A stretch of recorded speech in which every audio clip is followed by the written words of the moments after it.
A Rede Goebbels teve a pachorra de publicar em seu jornal uma análise de Nicolás Maduro sobre o nosso governo. Para quem não sabe, Maduro é o ditador da Venezuela, condenado por narcotráfico nos Estados Unidos e que destruiu seu país, como Lula começou a fazer aqui. Transformou a Venezuela em uma exportadora de famintos para todo o mundo. O que tem um ditador narcotraficante, canalha, para dizer para nós brasileiros? Bem, a mesma emissora dá espaço para falas quase diárias de bandidos como Lula, Rodrigo Maia e Ciro Gomes. Na mesma semana divulga em sua TV, na hora do almoço, quando as pessoas estão reunidas em família, imagens da abertura de Covas Rasas, em São Paulo. O que isso tem de útil para pessoas já depressivas em suas prisões domiciliares? É uma covardia imoral, de indignidade sem limites contra a família. São canalhas. Semana passada, o presidente disse em uma entrevista para a CNN o seguinte: o tipo de conversa que Rodrigo Maia quer ter, eu sei qual é, se referindo ao toma lá da cá. E esse tipo de conversa eu não quero. E o que saiu nas manchetes da Folha, Estadão e o Globo? Bolsonaro diz que não conversa com ninguém. Jornalistas da Globo, Folha e Estadão fazem parte da mesma matilha. Está mais que comprovado que essa emissora tem nada de bom a oferecer. Muitos têm me perguntado por que eu me refiro à Rede Globo como Rede Goebbels. Bem, é um trocadilho com o nome de um nazista. Paul Joseph Goebbels foi um político e ministro da propaganda na Alemanha nazista. Para Goebbels, a propaganda jamais apela à razão, mas sempre à emoção e ao instinto. Para ele, uma mentira contada 1000 vezes torna-se verdade. Já deu para sentir a sujeira da Globo, né? Pois bem, a Rede Globo é nesse nível de sordidez e precisa ser combatida. Porém, não é tão fácil desarticular essa máquina de propaganda. Existe uma estrutura poderosa voltada para influenciar no seu comportamento. Desde aquilo que você deve comer, os eletrônicos que você deve usar, o carro que você deve escolher e, principalmente, a política que convém para eles. Eles têm os políticos deles. Se não for os deles, demonizam, trituram, espremem. Lhe enfiam por todos os seus orifícios a propaganda política, nos jornais impressos de TV, nos shows de auditório como Faustão e Hulk, no Big Brother e até em novelinhas aparentemente inocentes como Malhação e programinhas matinais como a Fátima Bernardes. As mensagens subliminares da Rede Goebbels, evidentemente, são usadas diuturnamente para influenciar você, sem limites éticos ou morais. Estabelecem uma estratégia sórdida para sua grade de programação que cumpre o compromisso de não informar e de manipular sem dó. Por exemplo, escolhem um inimigo por vez, ignoram os outros e se concentram em um até acabar com ele, como fazem com Bolsonaro.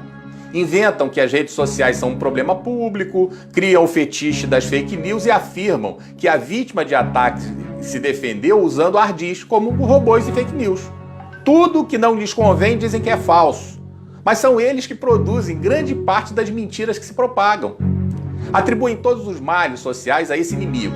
A pandemia não é culpa da China. A China é inocentezinha. O genocida não é o Partido Comunista Chinês, nem a OMS e suas trapalhadas. O genocida é Bolsonaro. Exageram as más notícias até desfigurá-las, transformando um problema em 1000 problemas, criando assim um clima de profunda insegurança e temor. Até que você se pergunte, meu Deus, o que vai acontecer?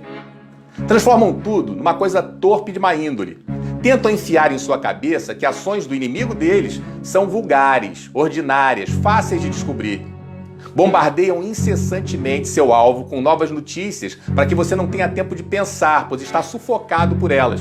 Discute a informação com diversas interpretações de seus especialistas, mas todas contra o inimigo escolhido. O objetivo desse debate é o do receptor não perceber que o assunto interpretado não é verdadeiro.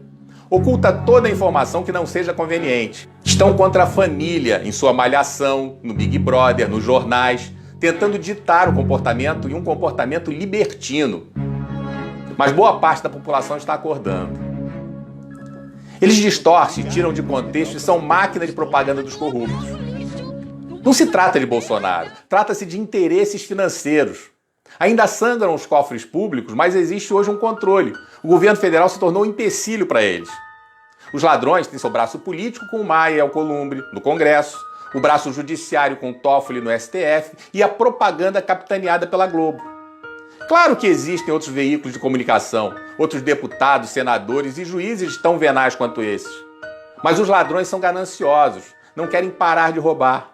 Ou você acha que Rodrigo Maia, sem nunca ter trabalhado, conseguiria morar onde mora e manter seus mimos somente com salário de deputado? Desnortearam o país. O povo vive angustiado pelas notícias e pelos fatos. O STF, desrespeitando a Constituição e delegando poderes a governadores para impedir o direito de ir e vir, ameaçar a propriedade privada, prender cidadãos decentes, vomitar discursos autoritários, superfaturar e roubar impunemente. A lei da selva está sendo implantada aos poucos. Os comunistas incendiando e buscando implantar o caos. E a Globo, claro, distorcendo tudo. Chamar o presidente de misógino, homofóbico, racista e nazista, sem nenhuma evidência, é passar dos limites e ser descompromissado com a verdade, muito menos com a democracia e o respeito ao cargo. Não satisfeitos, testam os limites da sociedade e vão além, contratam hackers para interceptar a comunicação de autoridades, fraudam as interceptações, cooptam o ministro do Supremo para proteger o chefe da quadrilha que patrocinou as escutas. Como ficam impunes, já nas eleições, inventam que foram disparados fake news que determinaram o resultado no primeiro turno. Só que a testemunha que eles mesmos apresentaram conta que foi o PT quem disparou mensagens em massa. Desmascarados, invertem a situação, se concentram em destruir a própria testemunha. Mais uma vez surgindo a representação jornalista fazendo qualquer coisa para dar o furo de reportagem. Fazem ligação para a esposa do filho do presidente se fingindo de cliente para invadir a privacidade da relação profissional-cliente. Especulam, tentam e nada conseguem além da própria máscara que cai. Devassam a vida da família da primeira-dama e publicam fofocas sobre mãe, avó, irmão. Fazem o mesmo com os irmãos do presidente. Diariamente especulam sobre os rendimentos do filho, Flávio, e ignoram o milionário movimento do presidente da Alerj, blindando-o. Ignoram o cuspidor que vive viajando para o exterior, gastando, curtindo e ofendendo todas as mulheres que lhe aparecem na frente. Ignoram as ofensas contra Regina Duarte e Damares, pelo contrário, dão espaço para divulgá-las sem qualquer juízo de valor. Criam um cenário especulativo em tom de fofoca mesmo, inventando que havia um homem na casa de Bolsonaro que teria atendido a chamada e autorizado a entrada do miliciano. Como se sentem impunes, avançam em seu jogo canalha e especulam, sem nenhum fato ou relevância para o país, sobre a fidelidade da primeira-dama. Tudo motivado por ódio, objetivando destruir um homem. Lidamos com uma grande quadrilha, ferida em seus hábitos de roubar a nação. Isso está claro. Testam nossa paciência a cada dia e a cada dia vão superando todos os limites. A cada dia vão testando para ver nossa reação. Nada acontece e avançam mais. O destino do país se encontra no fio da navalha. Ou eles são frustrados agora em seus objetivos, ou o país retorna ao caminho do atraso. Por favor, replique esse vídeo. Eu repito que eu não preciso de curtidas e monetizações. Eu tenho a minha vida organizada, repito mais uma vez, e todos nós precisamos, na verdade, desesperadamente compartilhar os bons valores, os melhores valores da família, da sociedade, para nós reconstruirmos nossa pátria. Você precisa parar de acreditar na Globo. Você precisa parar de assistir a Globo. Você precisa se desintoxicar e se libertar dessa maldita rede Goebbels. Que Deus nos ajude e nos proteja.